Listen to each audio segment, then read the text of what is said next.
I'm Chris with Swift Sensors, and welcome to another tutorial video. Today I'm going to show you how to enable two-factor authentication on your account.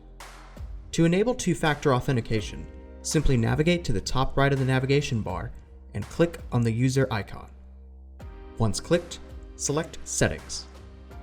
In the User Profile section, ensure you have a registered phone number with your account. Once that's been confirmed, simply click Edit on the icon in the two-factor authentication window and select Enabled.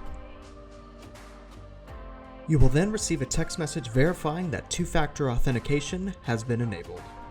The next time you log into your device, we will send a 6-digit one-time passcode to your phone for verification. Once you have located the password, enter it into the password window and then select Trust this device. A trusted device allows sign-in without a one-time password for 30 days. For more information, please visit www.swiftsensors.com or email us at support@swiftsensors.com.